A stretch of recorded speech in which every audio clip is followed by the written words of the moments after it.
I think this is actually way, way worse than we're going to say. I don't have factual evidence, but if you're asking me my opinion, if we ever got the full story, which we never will, I think this is 1,000 times worse than we think it is. I have all negative today. Probstein sites falls apart. Totally. Total disaster. Huge shilling operation. Looks like total bullcrap. Geoff Wilson did a sit-down with Dr. Beckett. I don't know if you saw that. Oh, I didn't see that. Pathetic interview. Oh. And then Topps Chrome Basketball, I am not thrilled with the price of. Oh, I actually wanted to talk about that some. Yeah, that's good. I have the all Probstein thing as well. Good. I did have some comments about the new Topps Chrome basketball product. Okay. And then we've got our interview. We've got the guys from the National. The National crew. Yep. If you guys are interested in knowing about this year's National, asking questions, next year's National, we got both. We're covering both topics. So that'll be interesting. This year and next year. This last year's and next year's and the year after. Detroit City is for 3 years. Is that 3 years? Yeah, we got 2 more in Chicago. Oh, it was 3 in Chicago. I think it's 2028. I think. We'll confirm with them. Well, yeah. But that's why we're having them on. We'll confirm all these things. We want to make sure you have your plans ready. 37, no, not 36 months. What is it? 44 months from now, we want to make sure you're prepared. If you aren't prepared, you can't blame us. There you go. Got to do a check-in every 20 calendar months. We're going to do a check-in on Detroit. So here's the question: do we start with the Probstein thing and then we also have to do the Arena Club giveaway? Yes. So I'm trying to make you happy today. So I would like to do whatever you want to do first. Last time we spoke didn't go well, and so I am. So here we go. Let's do this. Okay. I think we start with the snipe thing because I think that is one of the. Let's do it. And I would like to put a big caveat out there at the beginning of this, that the information that we are going to talk about here is based on other posts. Rattle Pokemon's video. Rattle, there's another website that posted a lot about this. I think it's E4. I think it's mainly Pokemon, but they posted about it. And that's where he got his, by the way. He was. He's basing it off of that article. And then Sports Card Radio, who is actually, like on Twitter or on X, is Sports Card News, I believe. Yes. They posted some of the links from his as well. Oh, so this is all from the Elite So I believe Forum everything's at least that I've seen, is starting with that, yes. So this Elite Forum article goes into some pretty technical information. I did double check from, Happy John is a big tech dude. He confirmed that what he was seeing all looks to be legitimate information. He just can't confirm it because the site's down. You can't go in there and check any of the data that they had up. Yep. However, what this is implicating Probstein of doing is not only not having they did not have a website that was securely built so that you could not get people's information. There was essentially a back door in to see people's user IDs, personal names, addresses, their email addresses, phone numbers, everything, yeah. And then with that information comes the fact of, well, now you can see who was bidding on a lot of these cards. And what it looks like, again, if this data is true, it looks like Rick Probstein and maybe some others that are associated with him were shilling their own cards on the site. Not their card, shilling consigners shilling cards. The cards on the site. Yeah, some of the information is like this person, like some of the accounts. I was trying to find my screenshots. Of course, I can't now, and I just sent them to somebody. It would be like, hey, this person bid on 1,100 items. Yep. 1,500 bids, won one item, but bid up the amount of like $800,000. Like it was just so basically just people going in to bid for the sake of bidding without any intention of at least that's what it looks like, with no intention of actually buying the card. There's some screenshots showing like who was bidding how much, like what usernames were bidding how much, and there's Do you have any phone numbers? Can we call some numbers? I don't know if there's actual phone numbers. Some of them I think were redacted. I did take some screenshots because I feel I would like to call. It'd be great if you. Hey, this is Rick. Yeah. Well, here's the thing, Rick. You're invited to come make a case if you think this is all lies. But here was the other thing that was wild about it too is. Oh no! I totally went blank. Dang it! I had something else. I'm sorry. Come back to you. Yeah. Honey Bunny 123 was they bid up $240,000 worth of cards. What's really interesting to me is, if you go through that data that they parsed from the back end of the website, the unsecure portals, which, by the way, John did mention this. He said when they hire new developers, one of the first things they do is go through like the top 10 security I guess the security issues that most developers run into, he said this by far would run into that top 10 list of just like most common security issues that you take care of day one. Sure. So the fact customer security, like this is what cyber insurance. Here's the other thing. I am curious if you can be sued for leaking information here. Well, that was one of the why I want to put a lot of caveats on this too. Is like I also don't want to be sued for claiming things that aren't true, because there's emails address like Honey Bunny, the one that had $240,000 in bids. The email associated with that is probstein123@gmail.com. Now, one, if that is true, that seems pretty. Is there another word besides damning? I feel That's like exactly where I was. Yep, yeah, I'm like damning. I'm trying to think if there's another word besides. We already that. used the word parsed, so the good. 2 for 2. But the probstein123@gmail also feels like wouldn't they have an at probstein.com or something like that? Do we think it's a real email? That's the question, I guess. Sure. Now, some of these emails are associated with other known emails that have been known to, I guess, do nefarious things in the hobby. Here's the other part, too. There's a whole other component of this where it was like, hey, some people are verified super bidders because they've put in their eBay. And now this I actually watched Rattle Pokemon do. I think it was on his video. He would go, and the point was like, hey, give us your references. Like you have to do this in some sports card forums. Hey, like Blowout Forum. Hey, what's your eBay name, your Instagram? We'll go through and verify, check if it checks out. If you have enough transactions elsewhere, you'll get like a check mark status. They did this with a bunch of these bidders, super bidders who had a ton of bids, and the eBay accounts just didn't exist.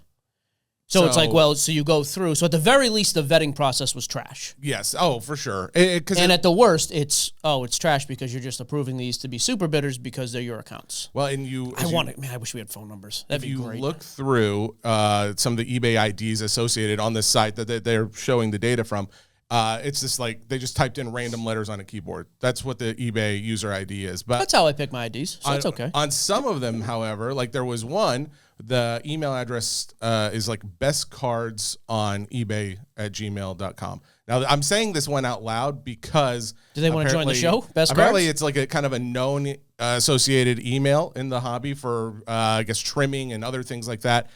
The eBay ID associated with that one, though, is I am Rick Probstein, like all one word. Yeah. Which again, if I'm like trying to bring down somebody, that's probably what the username I'm going to type in there is like. So there is a possibility that maybe this is all somebody's elaborate way of trying to shut down from the get-go the Probstein website. Maybe. Sure. Maybe. Which the thing shut itself down anyways, because Happy John days before was like, dude, his exact words, it's like the worst, the most buggy experience ever. And Happy John, by the way, like Jesse was being humble with his resume. Yes. He has done like major government contracts. Like John is a super crazy successful guy in the business. Very, very much so. For him to be like, dude, this is a joke of a site. And then the site gets shut down. Then there's a ton of auctions that apparently didn't function correctly, so we're going to relist them. And then Rick is apparently on Reddit. I have not heard this from eBay, but I've heard this from 2 other people as of this morning, and it looks like Rick was commenting he's just going back to eBay. So, whoa, really? Yeah. He's just shutting it down altogether. There's a Reddit link in here, and it's like, just heading back to eBay, like him responding to people. That's got to be, I can't believe. I also heard that of 2 people separate, though, that he is going back to eBay. What? Not eBay people, by the way. I do want to preface that. We have a ton of connections there. This was not from them. That is really, really interesting to me because my thinking would have been... Honey Bunny doesn't have a phone number here. Are you kidding me? My thinking would have been that, if eBay is going to have someone leave the platform, I don't think... Well, they didn't. He just left. I'm just saying, like, if that were the case, then they would probably not announce to the world, like, it's because... they were shill bidding. They would have asked them to leave. And if Probstein left because they were told they were shill bidding, they're not going to go and announce that to the world.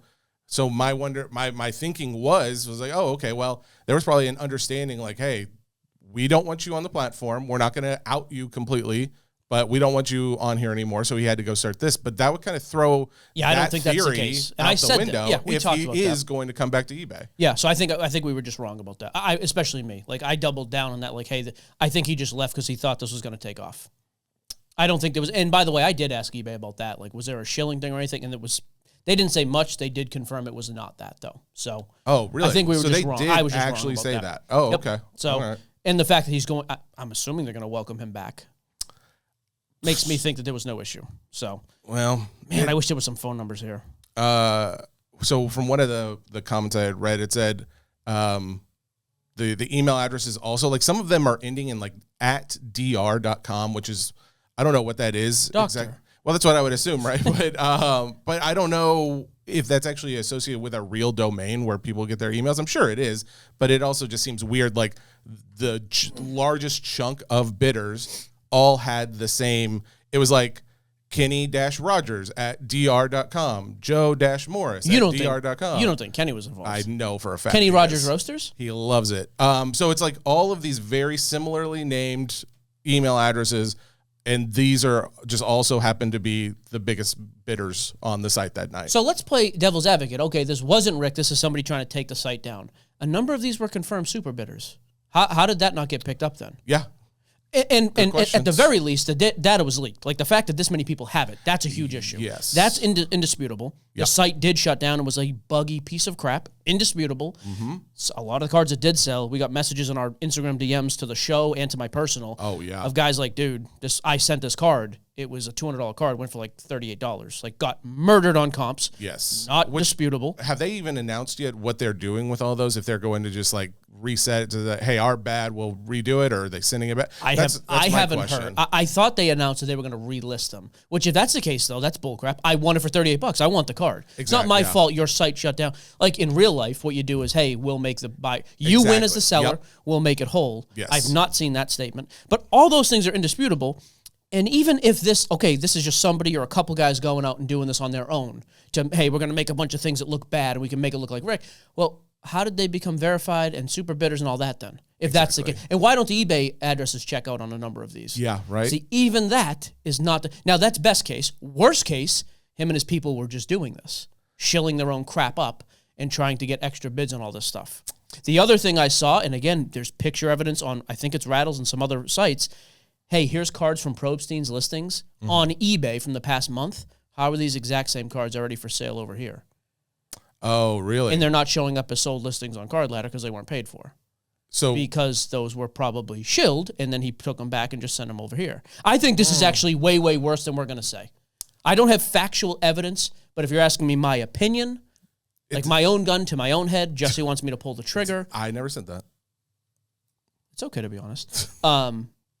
I think this is, if we ever got the full story, which we never will, I think this is 1,000 times worse than we think it is. And I think it's pretty bad. Speaking of Reddit, I see like in the comments section of all of this, it does say, this guy posted a screenshot. It's like, trash cans. He said it's Reddit, so take it for what it's worth. But I do have someone in my DMs who showed me their email directly as well. It's not to say 100% because even this person could be making it up, but they're saying like, I guess like their own email. So they're saying it was true because they could find their own email address in the data. Like that the data breach was true. Yeah. Exactly. Oh yeah. That's I don't think that, people are saying. Yeah. I mean the amount. So again, I think it's very, very bad. I do. I think it's, yeah.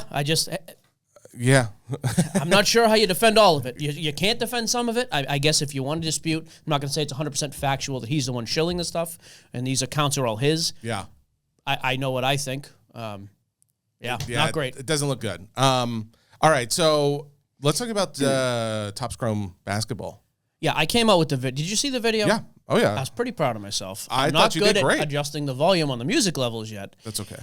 I initially saw this come out at $370 a box on Hobby, $700 on Jumbo, and I made a video like, dude, I love Topps Chrome. I'm excited it's coming back. I think it stinks the pricing is that high. Yeah. Like, I just think it stinks. Mm-hmm. I received a phone call. If you could mute me for a second so I could say from who. Called me pretty quickly after the video. Uh-huh. And the person made some very compelling points. Is that in between the two videos? Correct. Okay. Which I had already talked to somebody, though, like, man, this video's taking off. Mm-hmm. I've now been looking on eBay and seeing what people are offering on Facebook already. Yeah. And in eBay sales, I was wrong. Like, so here's the thing. So my point at the end of the day is this. I'm wrong. I don't think Topps Chrome should be this expensive. The market clearly does. Yeah. I'm incorrect. Very simple. Because the stuff was then, the $700 is still today selling for $1,000 to $1,100 on eBay. The $370 boxes haven't dipped below $500. Yeah.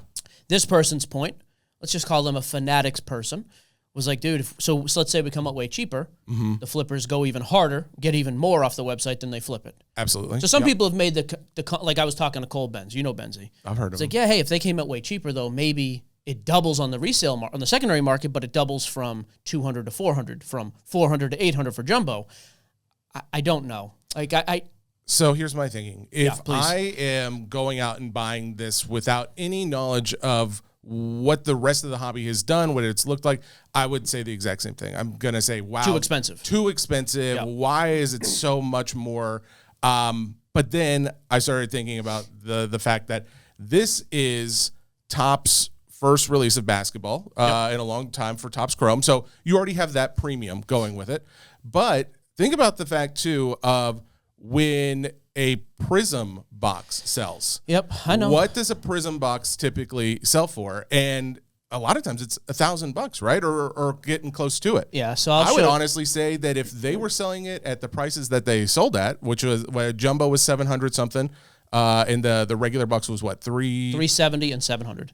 Honestly, that is super cheap, and it makes a lot of sense why we're seeing the resale prices at what they are, because I think a lot of people are comparing it to what Prism would have gone for. It's a Prism for last year's stuff, which was the most dog crap rookie class we've seen ever, and has none of the big autos in it because all the guys have left for Fanatics. Those boxes on blowout today are $550. $550. And that's kind of a compromise between, because there's only one, there's a hobby Prism box, there's no jumbo. Yeah. That hobby, though, is in between, because you get 2 autos, I believe. So that's kind of in between a hobby and a jumbo of Chrome. Okay. But the fact that it's that cheap, and in this year's class, again, the other pushback, just so I can answer the critics, because our donkey friend Cage, lawyer up there, whose real name is Matt and doesn't need to hide it anymore. It's okay. We're going to dox you one day anyways. His point was, yeah, but you're a breaker. Like, he made a response to my video. Yeah, but you're a breaker, and of course you think it's great. I still hate the price, by the way. And even as a breaker, yeah, I want things to double. But for a box, for me, if I can get it for $200 and sell it for $400, I can fly through $400 boxes and breaks. Oh, sure. I cannot fly through $1,200 jumbo boxes. Absolutely. Am I going to make a ton of money? And we haven't been solicited, by the way. I don't even know how much we're getting. I'm sure we'll get a good number. I'm very curious what they come to us with for a price. Yeah. You just sold out on the website. Yeah. At $700. I do wonder. I still wish it was more affordable. I still would like it to be cheaper. I want my margin to be sky high, of course. I want to make as much money as I can breaking. Of course. It goes without saying. Like, I have to say it because people...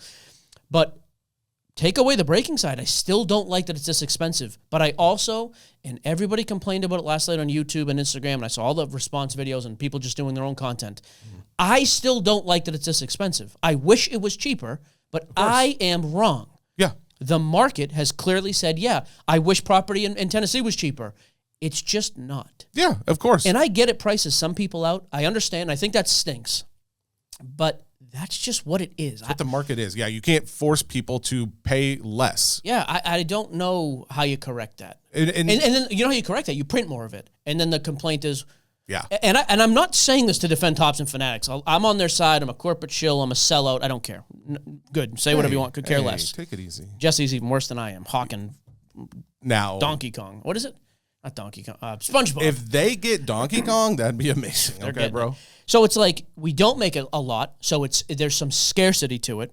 Yes. And then pricing really explodes. Or we print a ton, and then we've overprinted, and pricing is still relatively high. I'm really not sure what you do. Again, I would ask you to take off whatever your affiliation is. I'll take off my breaker. If you own Topps, I'm coming up with a product. Everybody under the sun wants it. I know it's going to resale for a lot higher. Mm-hmm. Well, yeah, I could come out at $200 and look good. But, and here's the other thing. Yeah, you'd look good at people you came out at $200. Looking cool is one thing. And people on YouTube, there's a lot of creators that fall into this trap. They want to have clout and be like, yeah, we don't take sponsor money. Yeah, that looks cool. Mm-hmm. What looks cooler if I'm a business owner is I was able to sell out at $700, and the fact that these are doing $1,100, I still gave you value. Well, and let's compared be clear, to market value. Like, that's... Let's be clear, too. First off, if people are buying them at $1,100, there's going to be a lot of people out there who think $700 was a great price. And it was obviously killer. Yeah, exactly. So there's already going to be. But I still dislike that, of course. Like, I still wish it was cheaper. But in the vast majority, there's going to be. I think it is a vast majority of people who are buying these. They think $700 was a great price, especially considering what they resold for. But then we think of, okay, well, again, we talked about it's got a premium because it's like the first year coming out. You've got The Cooper rookie Flag classes, in there, and not you've just got a him. number of others. Yeah, rookie class is excellent. LeBron autos, yep. If you go back, so Mike mentioned basketball hobby boxes for Prism this last year, or for 2024-25 season, I believe it was, are selling for 500s. 550. Yep. But if you go back to 2023-24, where it did have a better class, those boxes right now are like $1,400. Yeah. So I mean, like, it's still like these boxes And still without have room autos to go up. And without autos, by the way, in that. Yeah, exactly. So you also have the fact that you got better licensing involved with these products. So You've got that's what LeBron, I mean. You've got a bunch of other signers, including Wemby. So, like, for you, if I want to play devil's advocate to this point before you move on, Yep. because you are not a super high basketball buyer, but if I told you, like, this class is comparable at the time, Wemby outsells Cooper, but Cooper sells really high. Yeah. The next 5 guys, though, are from this class compared to 23.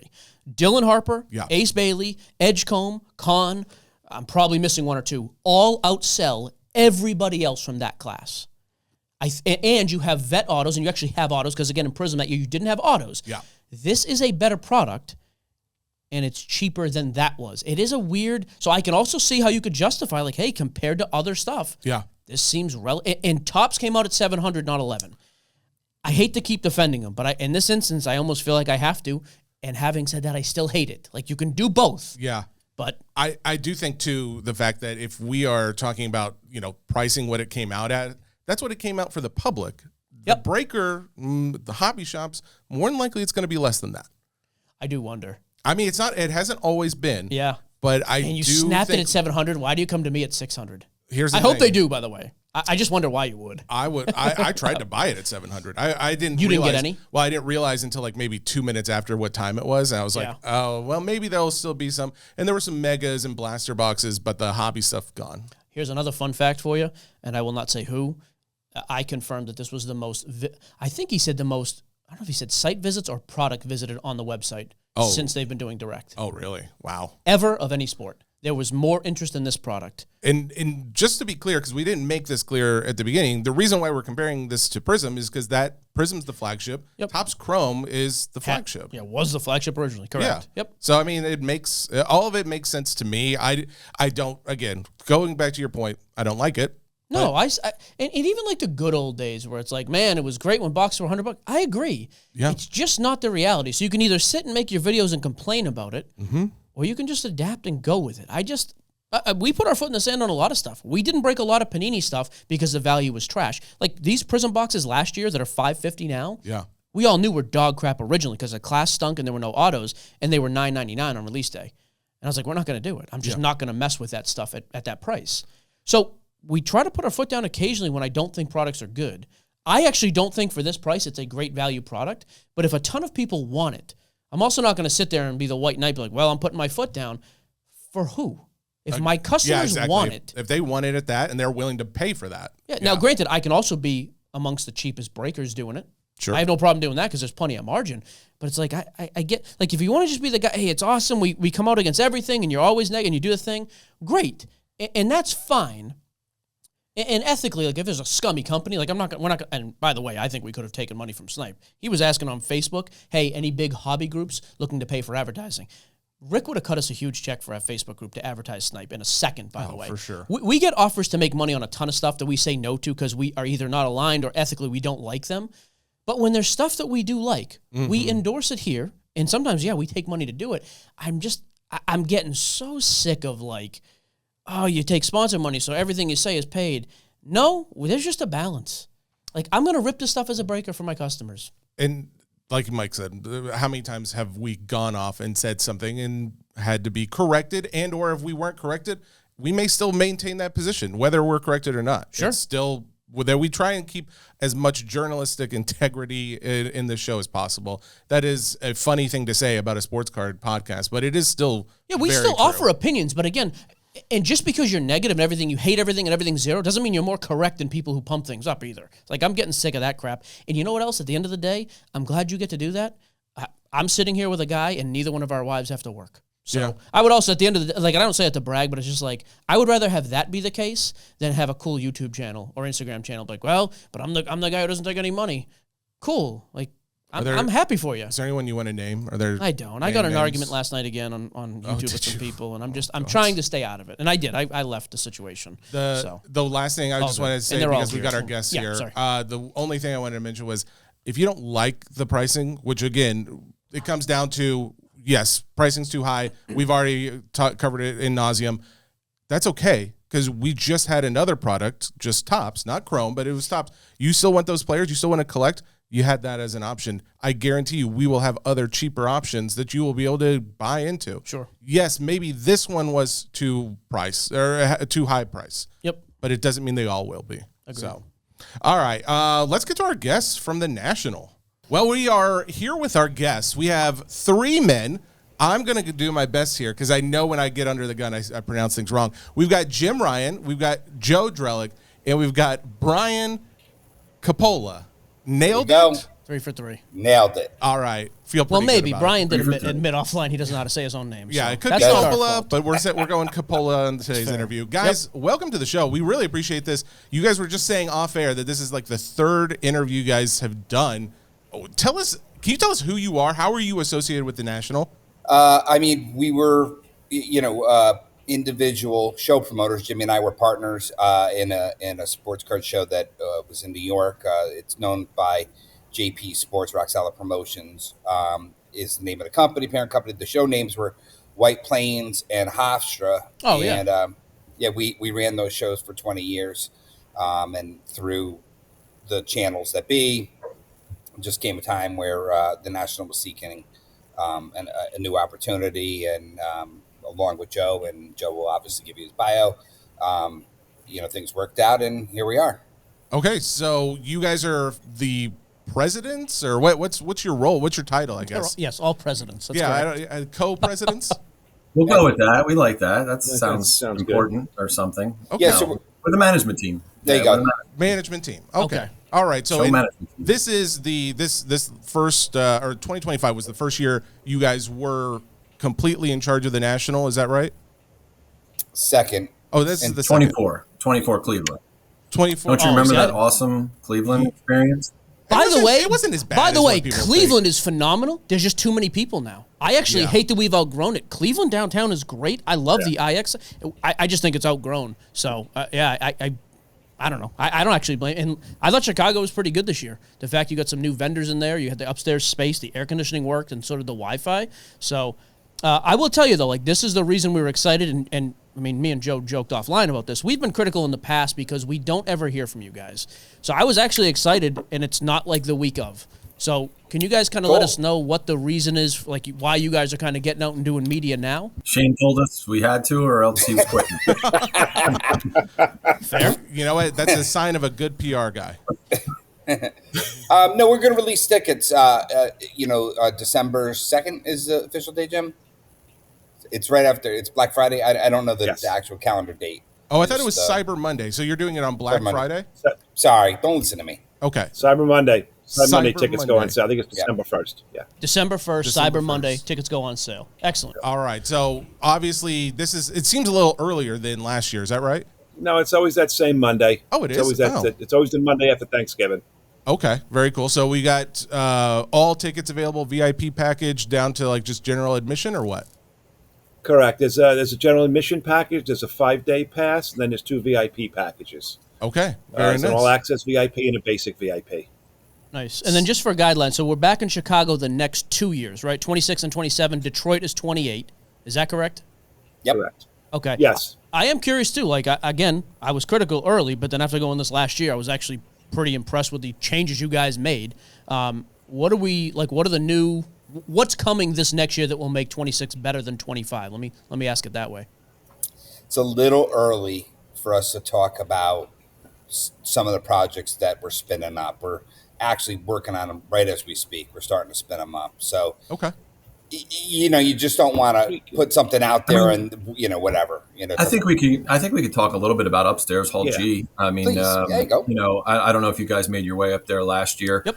But we had been working on kind of expanding the show, to kind of alleviate the stress points. Meaning, there's multiple hundreds of dealers that have been patiently waiting on the on the list. So, we've been trying to figure out a way to navigate how to best move that needle forward. And long story short, we were able to pop up 75 tables, which allowed 75 vendors on the wait list to kind of experience the national from a dealer's perspective, which, they've been waiting for. And it was wildly successful. 75 tables, 8-foot tables. It was jam-packed the entire time. So that would be the biggest, I think, reveal that we could offer right now. There'll definitely be a lot more, and we'll be happy to come on with you guys, after the first of the year and more things develop. But that's going to be expanding exponentially. Like we're going up to 150 tables up there. We're also adding in an element of Pokemon TCG. There's an international flair that's going to take place upstairs with collaborations with the soccer community as well, with the World Cup coming in 2026.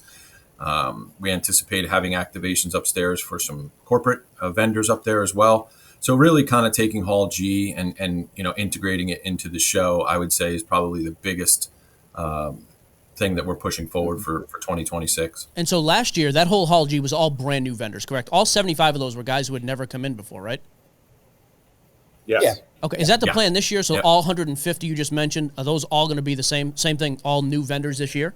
Yeah, there's an increase upstairs of I think it goes to 150, 175 tables, and there's actually 50 more tables downstairs too. Nice. The Oh, wow. second corporate area will be shrunk down a little bit with more dealer tables there. So overall, it should bring in 100 plus new vendors into the show. I got to say, Sorry. Let me just ask. So, with the fact that you guys are expanding and doubling the amount of tables in Hall G, can we triple the amount of space though? That I will say, we loved it, and like you mentioned, it was cram packed, but it was a little maybe too cram packed, and there just looked like there was a lot of space up there. It seems like you guys are going to have a lot of opportunities to do stuff with it. But do you guys have any intentions of, were there comments made about that?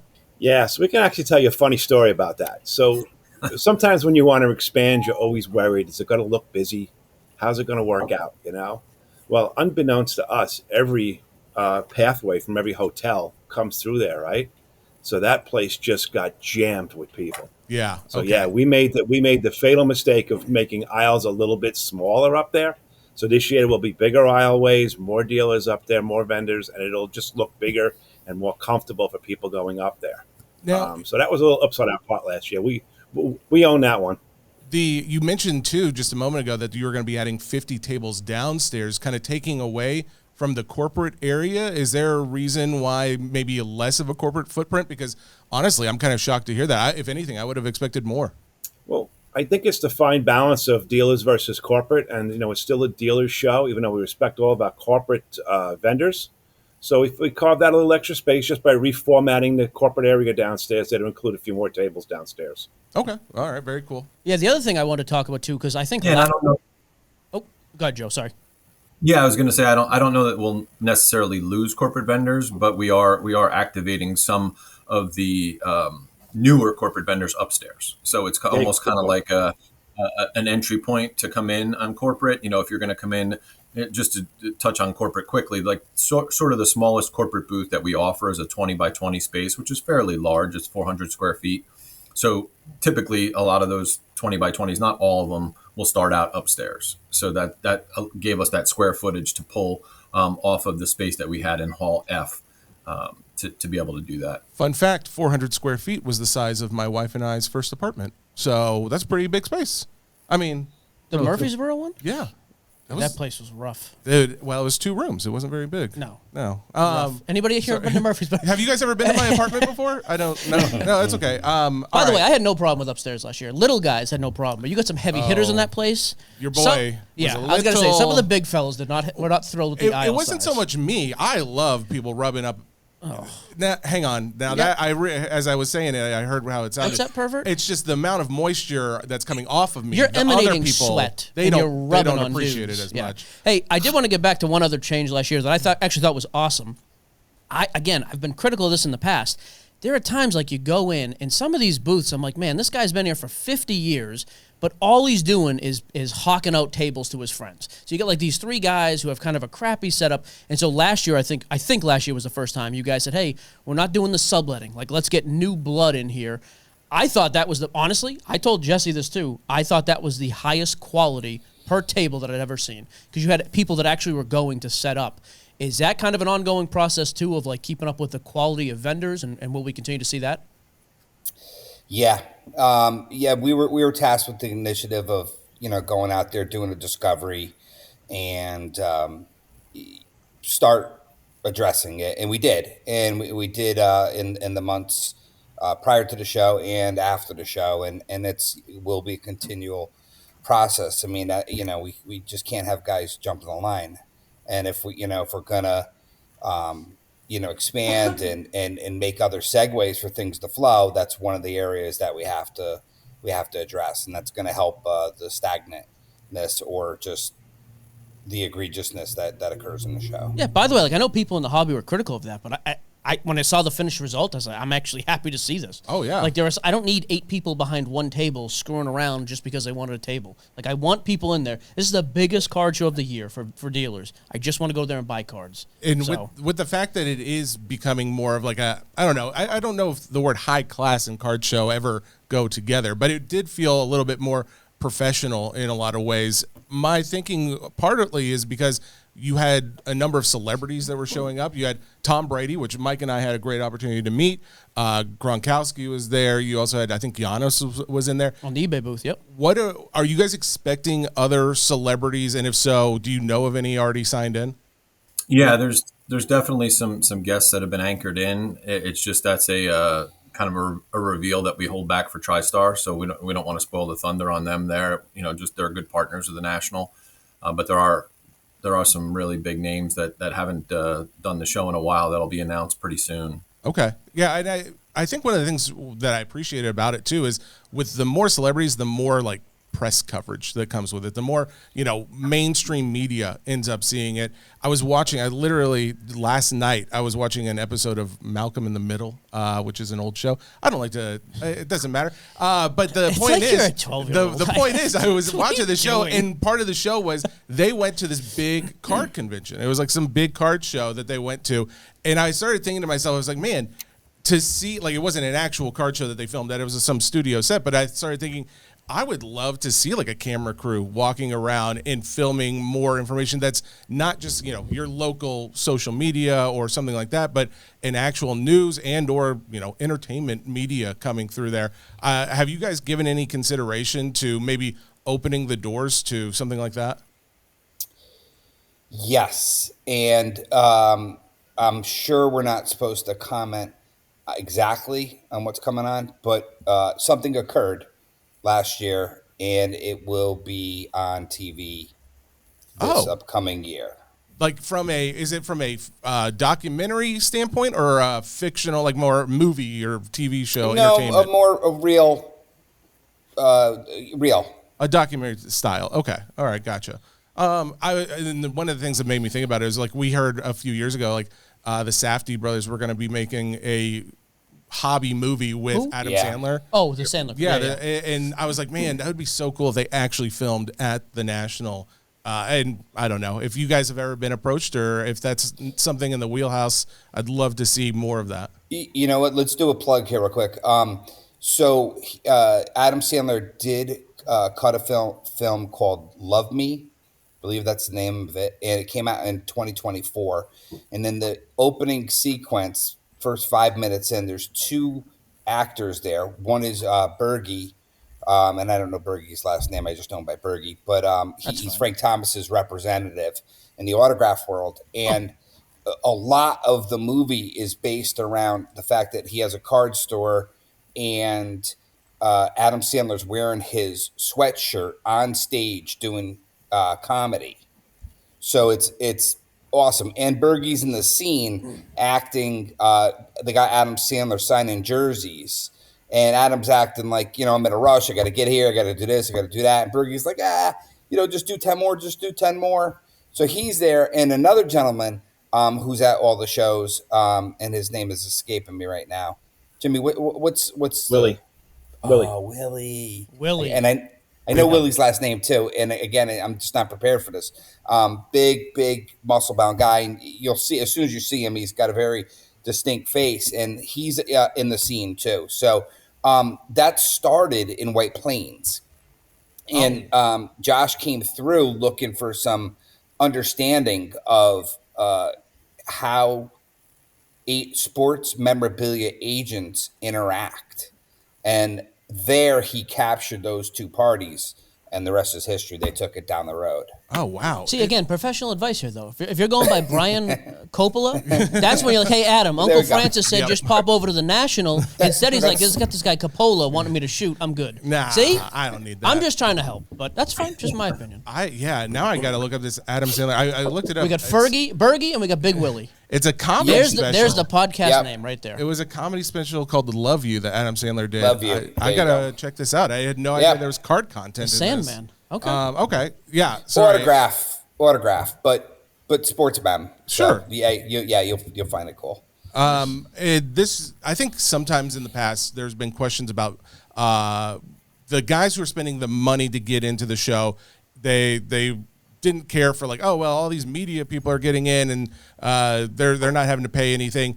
Last year we saw like a good crackdown on that, where it's like not everybody was just able to get in. The VIP package meant something. There was real value to it because you were actually getting in before the majority. But there was always some question of like, well, what comes with the VIP package? Have you guys heard any of those critiques? Have you made any changes about any of that? Short answer is no. There's no comment on that. Jim, you want that one? Yeah, we're gonna roll out with the same VIP packages that we had last year. Again, they go on sale. They're limited again. That creates a demand for them. They're limited instead of just having an infinite amount of VIP packages. We are looking to improve the items that are going in the VIP swag bag. Looking to improve that. Nice. To have more items added to that. We're working with our corporate partners, I guess is the correct way to say it, to have more additions into that bag to make the VIP package even more excitable for the people that are buying the packages. And again, they're limited packages. Are limited to approximately 5,000 packages for the show. Oh, okay. Very cool. Well, that's good. The idea of what was in the packages was kind of the point that I was getting to. So it's cool that you guys are getting some updates to that. I am curious, too. So we're in Chicago this coming year, 2026, and 2027. Is that right? Yep. So yes. With that being said, you guys grew by double-digit numbers this last convention. At what point are we maxed out at the Chicago Convention Center? I think we got a lot of opportunity with Hall G upstairs for expansion and head count to flow. So I don't know if we're there as far as the space of the center goes. The other gorgeous part about, Rosemont, as you guys know, is just the walkability for everything. Oh, yes. Just the landscape there is just fantastic. So, boy, it would be unfortunate if we ever had to move from that property, for all of those elements. So, but I think we're safe for the foreseeable. We're going to use Gibson's as the litmus test. If you actually can't physically squeeze your body inside of Gibson's, then we're out. The show's over. That's fair. I had to bribe my way in last year. I had to slip the guy $50 at the host stand, and the kid just looked at me. He's like, "What's this?" I was like, "We said it's a 40-minute wait. That's $50. Go get me a table." And it is amazing. I've said this for years. The amount of young people who don't know how to take a good bribe is insulting. Dude, I was a host when I was a kid. I'm making $12 an hour. Guy slips me a $50. Well, go get him a freaking table. He's like, $50. This isn't even going to get me a blaster box of. Okay, how dare you? I agree. By the way, Brian. Like, I think Chicago is the best setup. Like, you can walk to everything, the hotels, the accommodations. I am curious. I've never been to Detroit. I've flown in and out, but I've never actually been to the city. What's the breakdown? Like, what's that city look like downtown compared to Chicago? I mean, we'll all jump in on this. Yeah. It has many hotels and 100 restaurants, or plus 100 restaurants within walking distance of the center. Same thing with the hotels. They're building a new Marriott hotel that's connected to the center, as opposed to hotels that are right across the center. So it's not as many hotels connecting as Chicago, but it is real close. The building itself is a beautiful rectangular building with very few poles in the way. Chicago's got that horseshoe shape to it. Detroit's going to have more of a straight run, rectangular shape to it inside the building. Nice. Okay. We geek out on building sizes and shapes, as you can tell. Like that's a really big thing for us. Yeah, That's the most exciting Jim got. Rectangular building. Oh, you're yeah. talking top shelf here. I heard the finazz in Jim's voice. He was like, rectangle. We're talking rectangle, boys. I like that. So, Rectangular building, but with not many poles in a way. No It's great. poles. It's Sure. a dream. let's say apples to apples. You got the same amount of people coming to both shows. Would you guys prefer Detroit over Chicago? I think we got to get there and experience it first. Okay. Right. There's a hotel that's directly connected right now, and I think it has 1,000 rooms in it. And it's a pretty nice hotel. I think there's It's a Marriott. That's a Marriott also, and the new one is a JW. Yeah. There's just going to be some. Just obviously, it's new, so I think we're going to just have great experiences because there's just all these little hidden gems inside of the city of Detroit. Where are they and what are they? Just I can't wait to see it all.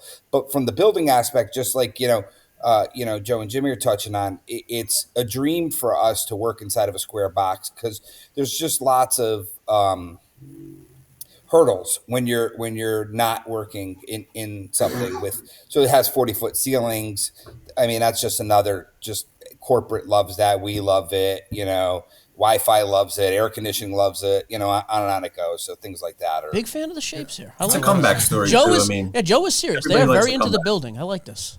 Yeah, but it's a comeback story. I mean, Detroit is a big up and coming city. Again, it's a revitalization happening. I mean, I think that they really put themselves on the map with the NFL draft. The rumor was 750, 800,000 people rolled through there with very little incident. We went out there. We saw it through new lenses. It was on our radar, honestly, for 2026. Like we'd never really shared that, but it was on our initial radar. But the city quite wasn't there yet, and with the anticipation of another 2 years yet, they're really just pumping so much money into that city and doing it the right way. And the people that live there and kind of own businesses there, like we stopped in and visited a bunch of businesses.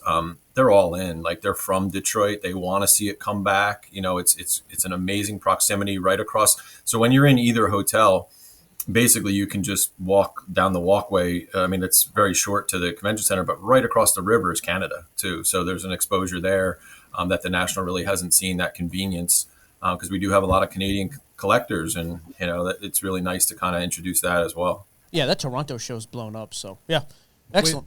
So I guess I only have like one or two more questions then. As far as the expansion for this coming year, you mentioned the upstairs area. You've got both soccer and Pokemon. Is that two of the areas that you guys are focusing more on for the next show?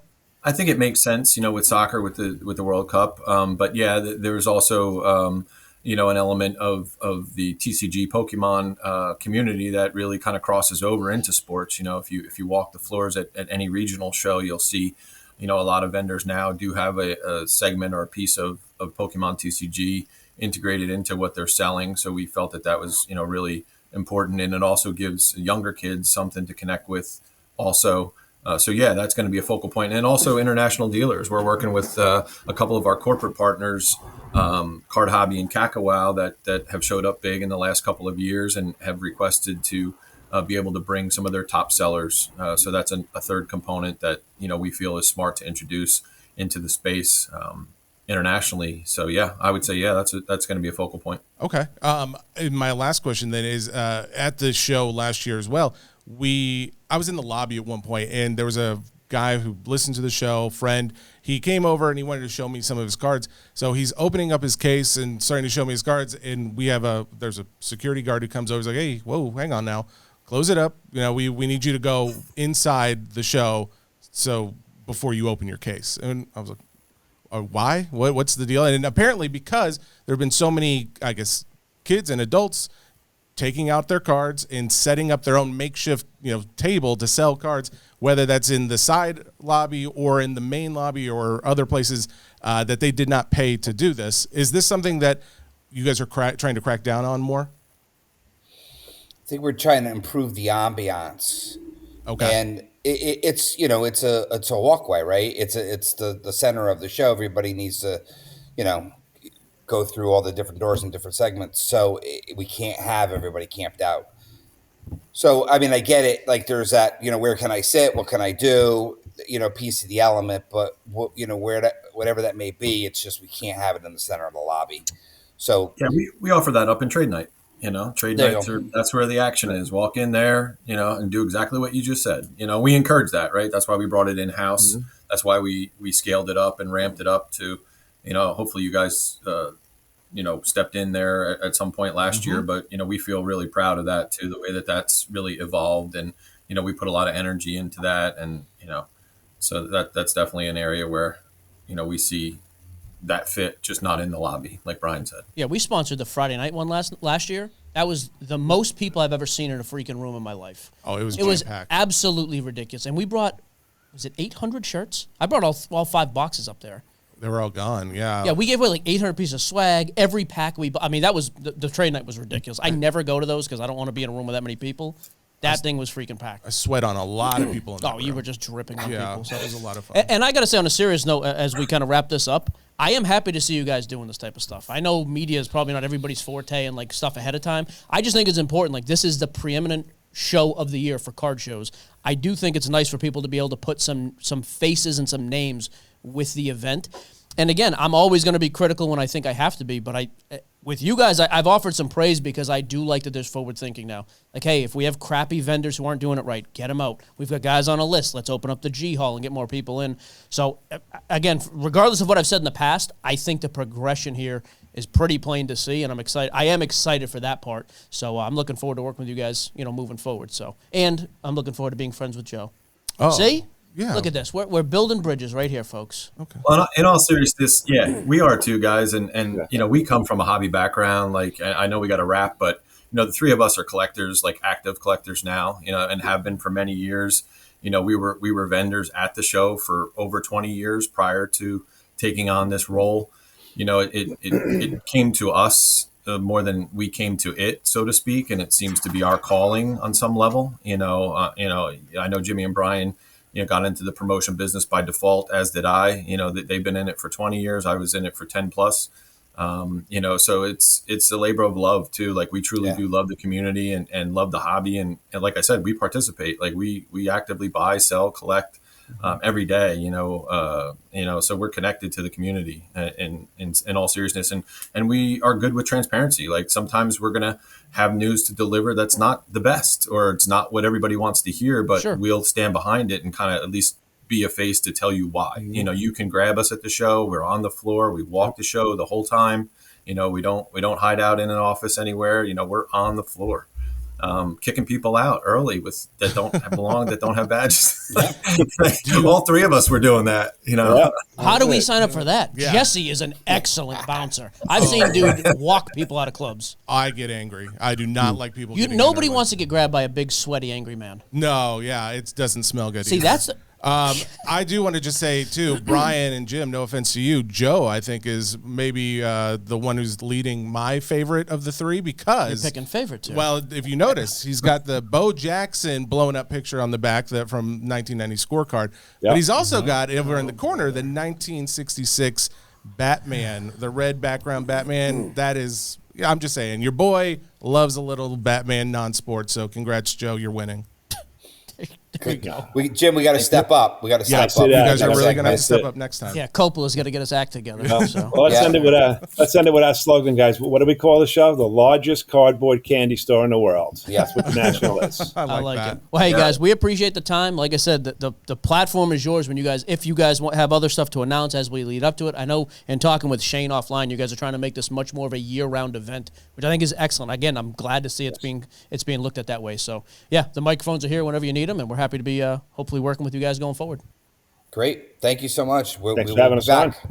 Yeah, we appreciate you guys too, and the humor that you bring to the space, and the levity, and but also communication, right? You guys do break stories and do a lot of good for the hobby. So we definitely recognize that, and that's why we're here with you guys, and we'll be back again for sure. So thank you for having us. Now Joe's my favorite. Yep. Joe's coming. All right, Joe's invited back. All right, guys, we'll catch you next time. Jim, thanks everybody.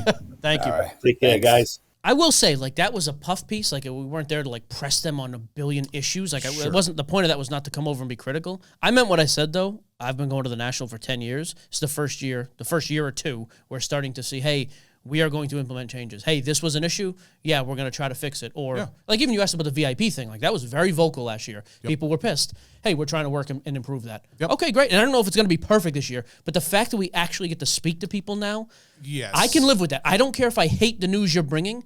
I like hearing the news. Because in the past, the answer was, we'll talk after the show.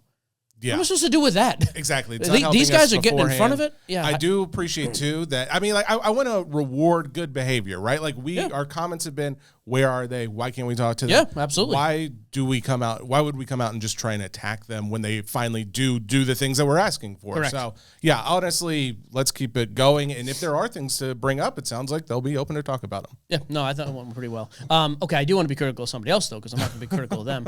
Geoff Wilson did an interview, and I know Geoff Wilson, being critical of him is always low-hanging fruit. I'll make this very brief. He did an interview with Dr. Beckett. I'll just say, I can't stand people that just rattle and rant and rail. Everything is negative all the time. Everything, beat the dead horse, every issue, whatever. Yes. However, the P. Ryan shilling thing, when he went on Dr. Beckett's podcast, it's a real issue and it revealed a real problem in the hobby that I think most of us knew. The Probstein thing is a symptom of that same sickness. This is not something new. We've just never heard it spoken about that openly.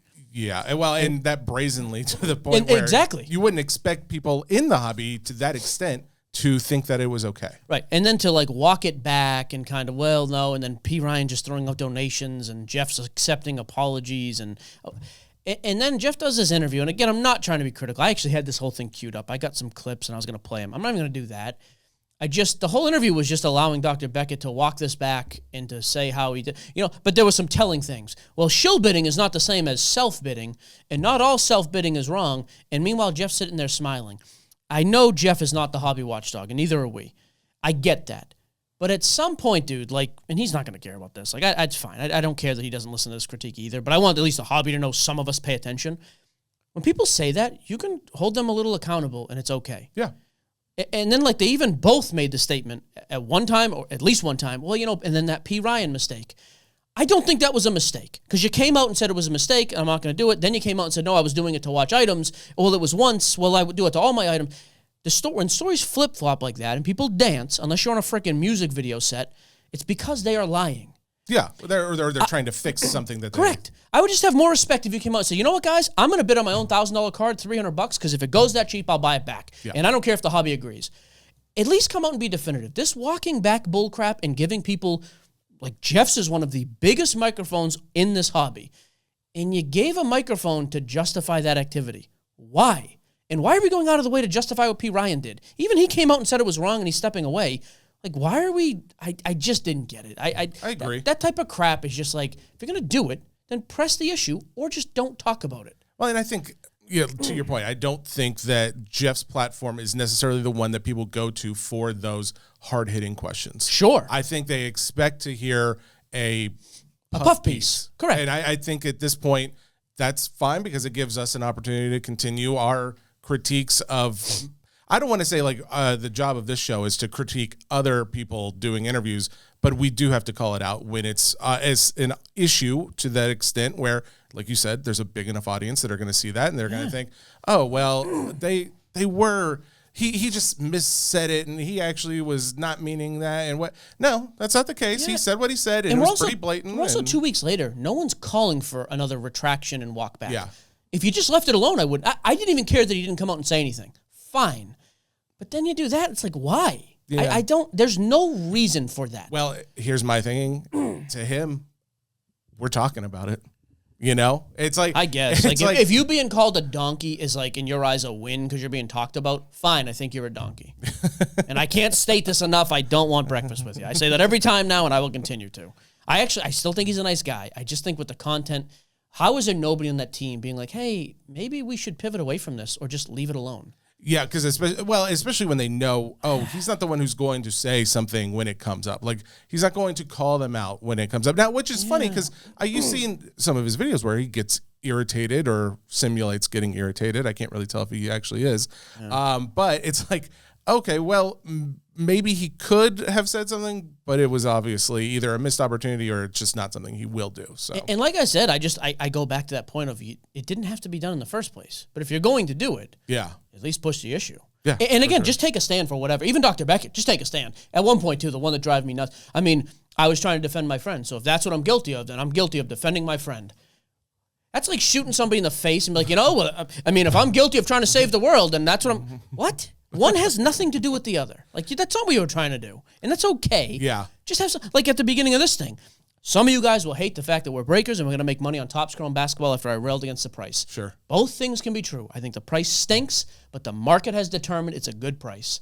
That's what they're willing to pay. So that's what we will inevitably sell it for, or roughly, just under, whatever. Sure.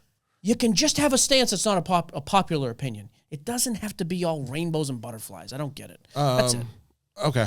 2 other quick mentions. The Mantle Awards, as we've talked about, we were nominated for Best Media Platform against Jeff and Ravel and some other donkeys in the space. Obviously, we should get the votes. These people... No question, right? Like, I mean, obviously. Well, I heard it was a very close vote, which is very disheartening to hear. Wait. Are we in the very close? Or is it... I was told it was very close. I don't know if that was truthful or if it was being said to like, hey, let's promote Mantle a little bit more. Right. Either way, I'm very... So the website to vote is... It'll be in the description of the podcast again. Rebecca did that last time. Okay. I'm assuming we can do that again. I shared it on socials again this morning. So there's that. A plug for one of our sponsors real quick too, Zion Cases. We've been working with Clint and the team for years. That's all me and Jesse use. This is not a plug for something we don't use. Every time you see us, we're either holding a Zion case or I have my white backpack on with the Zion case built into it and the phone chargers and all that. It's the best way to protect your cards. Best cases in the industry. Quick little thing too, he is looking for some help with freelance graphic design. So if you can help with that, just email the show and I'll forward it over to Clint. But even if you don't want to do that, just go buy a case. And I believe that we still have the SCN 10 discount code with Zion cases. So if you guys are looking for a discount on your case, go get one. Zion.com. Zioncases.com. All right. The last thing we have to do is a giveaway, right? Oh, the battle. Arena Club battle. So Michael and I are about to open a couple packs, Ruby packs, $250 packs to be exact, from Arena Club. What's the battle, by the way? We called it a battle. Like the most expensive card gets to keep it and we give away the other one? But wouldn't we want to give away the most expensive one to the audience? I wouldn't. I don't know. I mean, I'm just trying to sound good. That's what I'm saying. Like, what's the battle? There's got to be some sort of we're calling it a battle. What's the battle? The other one gets to... Oh, he's going to go violent. I knew it. Jesse wants to punch me in the face. No. I'm trying to think what could be violent without being too violent. You know what? The other one has to accept a hug from the winner for to lose 5 seconds. For me. I'm winning. That's why I want a hug. I want to give you a hug. So I don't think you do. Okay. Oh well, now I don't. I don't think you want to hug it out. I take it back. All right, I got to screen record this thing, right? Hey, by the way, here's a disclaimer as well too, because we already did this. You said it 500 times. We're sponsored by Arena Club. Oh, well, we're sponsored. If you don't have expendable money, don't buy Arena Club. Don't buy into our breaks. Don't spend any money on cards. I think that but you can goes still listen without and get saying, entertained with it, though. But if you do like this, which a lot of guys do, go out and buy Arena Club. The odds are stated on the website. You know exactly what you're buying into and what the chances are. SCN is the discount code. SCN saves you 20%, and you get some you can get some cool cards, and you can get some cards that are way undervalued, just like in a hobby box. You can get some that are way above. Like that's the way it goes. That's the most transparent read I can give you. All right. I've bought 15, by the way. I still have 4 in my showcase. Tatum and 2 Wembies and a cheap Drake May. I'm buying a... By the way, at this time, Russ literally just messages me 3 middle fingers. Thanks, Russ. I'll call you back. Is that just like a family He's thing? An idiot. That's the thing. All right, I got to screen record this. So highest value. Do we have what? Do we have a consequence. We have to have a consequence here. Okay. Cut for time as we need to. Oh, there it is. Did you intend to temporarily store your item in our vault to save on tax? I did, yes, actually. Thank you. I'm buying football. Did you say what you were buying yet? I am buying the Pokemon Ruby pack. They're both $250 packs. By the way, if you're questioning, hey, where do I put in that SCN promo code? When you go to buy your pack at the checkout, there will be a little thing that says add code. That's where you add it and then apply it. All right, I'm going to complete my order. As am I. What'd you get? You went Pokemon, is that what you said? Yes, sir. Complete order. Process it. Oh, I forgot to screen record. Rebecca's going to hate me. Lord. It's going now, though. Mine's going. All right. There we go. About to open it. 3, 2, 1. Let's let that music play. It's a Ruby football. I just want a Drake May card. If it's Brady, I'm keeping it, and I will give away a different card. Or Drake May. Dude, I got a Patriots quarterback auto. It's Joe Milton. Dang it. I have a. Oh, that's yours. I've got a Hypno 2002 Japanese CGC tin. So I got a Joe Milton clearly authentic rookie PSA 10 auto. First edition holo. Let's see what kind Oh, my offer, $198. My offer, $135. You have to go play you in have to traffic. hug me. Nope, you have to kill yourself. How does that have to come? So there is your. I'm accepting. We're the offer. I giving- hate Joe Milton. Except. Wait, no, I thought we were giving these away. Oh shoot! Dear Lord. We'll give away something different. All right. All right. Good Well, talk. I'll still give away the Pokemon. We'll figure out what And Mike's stop recording. gonna give away. Dang there. it! I will say it's nice to be able to just accept an offer. And yes, it can be addictive. And so if you have an addictive personality, don't buy baseball cards, like I always tell you. But if you want to just scroll around and play and move things easily, you can do it that way. Rebecca, would you like to come on and just voice how upset you are at this very moment? Dang it! I'm sorry, Rebecca. Yeah, I mean, how could you? It's How just could not. you? That's fair. I'm going to give away the $206. We'll find a way to do that. Well, there you go. I had 8 from myself Cash. previous. Well, it'll be a check. giveaway. I want to write a check to You didn't somebody. even keep the Patriots player. Joe Milton stinks. I thought it was Drake May. I was like, you got to be kidding me. I would have just kept it. The sports cards nonsense giveaway was a Pokemon card that is in Japanese. And $206. All right. Well, there you go. So, do we have ways of winning this, Rebecca? Oh, yeah. How are we doing this? Do we have a idea yet?